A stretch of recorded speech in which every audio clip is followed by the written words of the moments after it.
So you want to own an apartment building, buy the property, fill it with tenants, collect a rent check every single month, and watch the income roll in.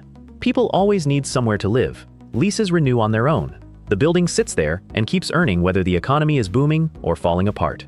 It looks safer than a restaurant, simpler than a factory, and easier to understand than a bank. That is the dream. Here is what nobody tells first-time buyers. Hundreds of apartment owners lose their entire fortunes while their buildings stay completely full. No empty units, no missing tenants, no scandal on the news. And still, the owner walks away with nothing. In 2023, an investment group in Houston, Texas, watched exactly that happen to more than 3,000 apartment units under its control. The buildings stayed occupied, the rent kept arriving on time, and the owners lost everything anyway. So what actually happened? That is what this video is going to break down. It is easy to see the appeal. Buy an apartment building, and suddenly dozens or hundreds of people are paying down your mortgage for you. Every month, checks arrive whether you show up to work or not. Over time, the property itself climbs in value, and tenants build your net worth one payment at a time without ever knowing they are doing it. Real estate investors call this passive income. Financial advisors call it generational wealth.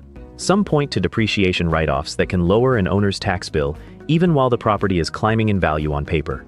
It is the pitch behind countless seminars, courses, and social media accounts promising freedom through real estate. It convinces thousands of new investors to buy their first multifamily property every single year. Monthly cash flow, rising equity, tax advantages, a tenant base that grows your net worth without you lifting a finger. Unfortunately, that dream describes only the visible half of the business. There is an entire operation running underneath it, one that most first-time buyers never see coming until they already own the building. Here is the part that surprises almost every new owner. You are not simply buying apartments, you are buying a business. And that business comes wrapped in debt, employees, maintenance, insurance, taxes, and a long list of people who all have a say in how it runs. Every apartment building is really a leveraged company disguised as real estate. It has payroll, because someone has to manage leasing, collect rent, and fix what breaks. It has vendors for landscaping, pest control, trash removal, and security. It has government inspectors who can shut down units over code violations, and local housing rules that can limit how much rent an owner is even allowed to raise, or how long an eviction can legally take. It has fire codes, accessibility requirements, and lead paint disclosures that change from city to city. And it has aging pipes, aging roofs, and aging wiring that do not care how good the investment thesis sounded on paper. None of that shows up in the glossy listing photos.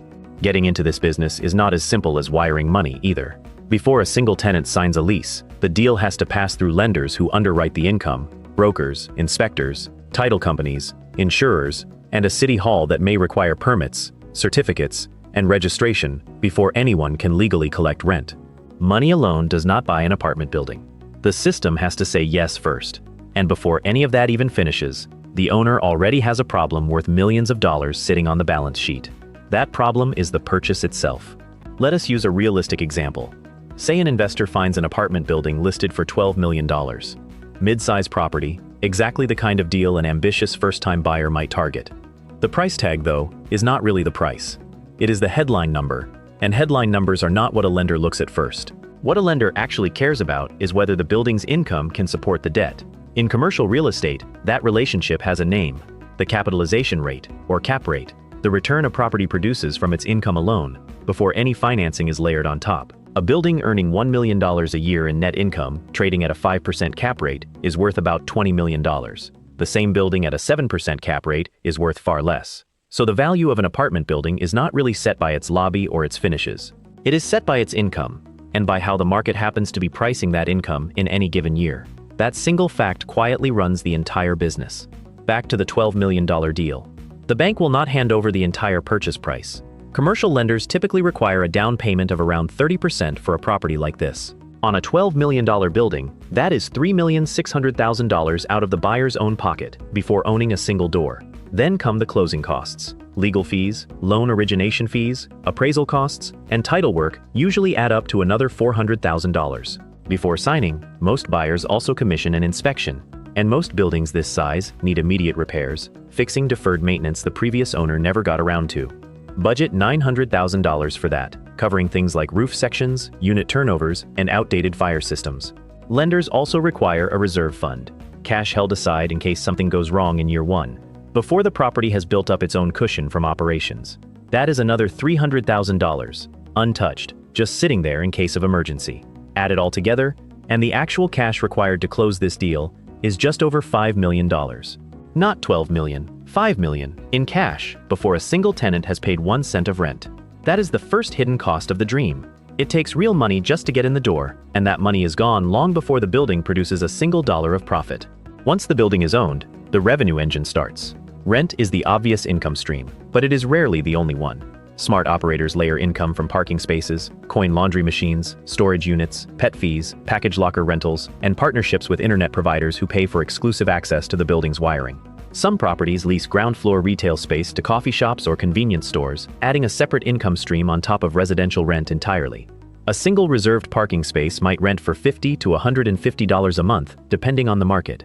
Multiply that across 50 spaces, and parking alone can add tens of thousands of dollars a year. Money that never shows up when someone glances at a building and only sees rent. Add it all together, and a well-run apartment building can pull income from 8 or 9 different sources every single month, not just one. But not all of that income behaves the same way. Base rent is contractual and steady, backed by a signed lease. Parking and storage tend to hold up almost as well. Application fees, late fees, and short-term premiums on renovated units are a different story. They depend on turnover, on the local market staying tight, and in some cities, on rules that can change with a single vote at City Hall. A smart operator wants layered income. A smart operator also knows exactly which layers are durable and which ones can vanish the moment the market softens. It sounds incredible. A diversified, recurring revenue machine, built on top of real estate, with tenants effectively funding it month after month, until you meet the other side of the equation. Here is where the math turns against most owners. Property taxes, which can rise sharply the moment a county reassesses the building after a sale. Insurance, which has climbed nationwide in recent years. Payroll for maintenance staff and leasing agents. Ongoing repairs. Utilities for common areas and vacant units. Landscaping. Security. Advertising to fill vacancies. Legal fees when disputes happen. Lost rent during vacancy. Turnover costs every time a tenant moves out and a unit has to be repainted and recarpeted. And capital expenditures, the big one-time costs, like replacing a roof, resurfacing a parking lot, or swapping out an aging elevator system. The roof does not care whether the economy is good. The elevator does not wait until next year to break down. The plumbing always seems to choose the worst possible time to fail. Insurance alone has become one of the fastest-growing line items in the entire industry. According to the Federal Reserve Bank of Minneapolis, multifamily property insurance premiums rose an average of 14% in 2022, 22% in 2023, and 45% in 2024, meaning many owners were paying roughly double what they paid just 3 years earlier. In Houston specifically, the city at the center of this video, industry data from RealPage showed insurance premiums jumping 45% in a single year. According to the Institute of Real Estate Management, operating expenses overall typically consume between 35 and 50% of an apartment building's total revenue before a single dollar goes toward the mortgage. Older buildings and buildings with elevators often land at the higher end of that range. That means on every dollar of rent collected, up to 50 cents can disappear into operations before the owner ever sees a cent of profit. And unlike rent, which an owner controls, most of these costs are set by outsiders. The county sets the tax bill, the insurance market sets the premium, the utility company sets the rate. The owner's only real job is to absorb whatever number shows up. This is where leverage turns from a tool into a trap. Start with net operating income, the money left over after operating expenses are paid, but before the mortgage takes its cut. Lenders watch this number closely. So do buyers and sellers. But owners do not live on net operating income. They live on whatever survives after debt service, and that is a very different number. Picture a building generating $2 million a year in rent and other income. Operating expenses run 45%, leaving $1,100,000 in net operating income. The mortgage payment is $950,000 a year. That leaves the owner $150,000 in actual profit out of $2 million in revenue.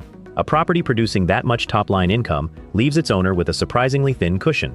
Now stress that model the way a real year sometimes does. Occupancy slips by 5% as new supply hits the neighborhood, and the owner offers concessions to keep units filled. Revenue falls by about $100,000. At the same time, the insurance policy renews sharply higher. The county reassesses the building after last year's sale and raises the tax bill. And one plumbing failure adds another surprise repair on top of it all. Run the numbers, and net operating income does not just dip, it can fall enough to nearly wipe out that $150,000 cushion completely, even though the mortgage payment has not moved by a single dollar, because the bank does not care how many units are filled or how the insurance renewal went. The building is still standing. The tenants who remain are still paying rent on time. And the owner is suddenly making almost nothing. Nothing dramatic had to happen. No fire, no scandal, no collapse in demand. Just a few ordinary pressures arriving in the same year. This is not a hypothetical. It happened in Houston, Texas, in 2023. An investment group called Applesway Investment Group borrowed nearly $230 million to buy 4 apartment complexes, more than 3,200 units combined, during the pandemic-era buying boom. When Applesway took out the loans, interest rates were low, around 3.4%. The plan looked solid on paper. Rents were rising, buyers were competing for deals, and cheap floating-rate debt made the math work. Then interest rates rose, fast. By early 2023, the rate on their loans had climbed to around 8%, according to loan data reported by the Wall Street Journal and tracked by Trepp Inc. At least 2 of the 4 properties had been financed with roughly 80% debt, leaving almost no equity cushion to absorb the shock. On top of that, Houston insurance premiums were climbing by double digits that same year, exactly the kind of expense spike walked through a moment ago. The properties, some already needing renovation that was never fully completed, could not generate enough income to cover the new, higher debt payments. The lender, Arbor Realty Trust, foreclosed on all 4 properties. Applesway lost more than 3,200 units, not because tenants stopped paying rent, but because the financing behind the deal collapsed. Real estate analytics firm Green Street later estimated that apartment building values nationwide had fallen more than 20% from their peak during that same stretch, and data firm Trepp reported that well over $100 billion in apartment mortgages were set to mature that year alone. Applesway was far from the only owner facing this exact squeeze. The buildings never emptied out. The financing did. And this was not a new kind of failure. It was an old one, wearing a new interest rate. The savings and loan crisis of the late 1980s and early 1990s, the commercial real estate losses of the 2008 financial crisis, and the rate shock that hit apartment owners after 2022 all trace back to the same root cause. Owners bought with too much leverage, underwrote deals assuming refinancing would always stay easy and cheap, and got caught when the cost of money changed faster than the cost of rent. Real estate rarely collapses because a building falls down. It collapses because the income, the debt, and the calendar stop lining up.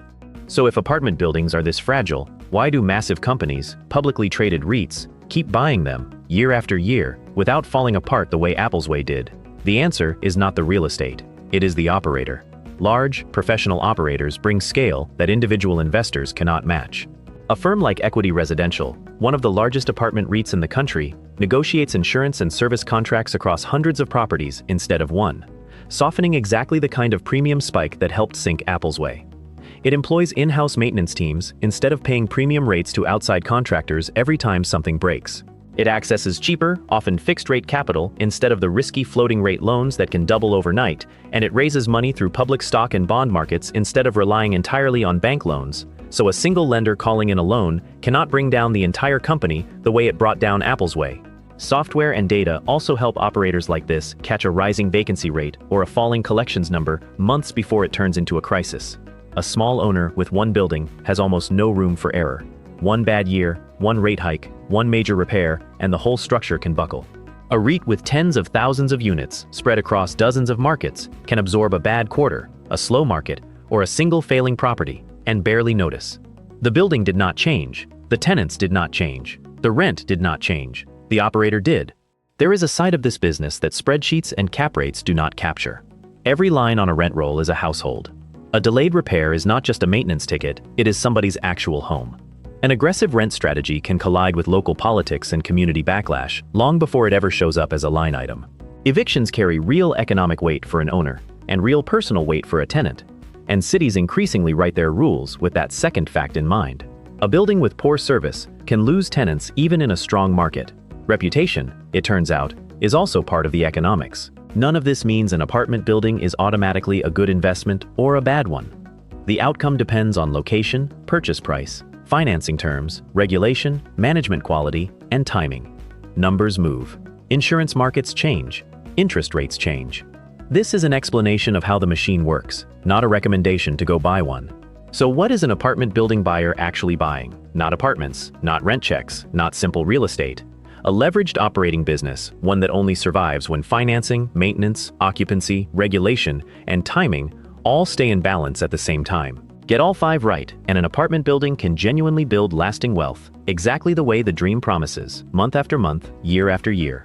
Get even one of them wrong, especially the financing, and the entire structure can collapse, even while every single unit stays rented. Apple's buildings in Houston never sat empty. Their tenants kept paying, month after month, right up until the foreclosure. And the owners still lost everything. The walls rarely destroy apartment owners, their financing usually does. So, before anyone signs on the dotted line for their first apartment building, the real question is not how much rent it can collect. It is whether the financing, the reserves, and the operations behind it can survive a bad year, not just a good one. That is the real business hiding behind every for rent sign. So here's the question worth asking before anyone buys their first building. If rent stopped rising and rates stayed high for another 5 years, would your numbers still work? If you want to understand what's really running behind the businesses around you, subscribe, because we're breaking down another one next.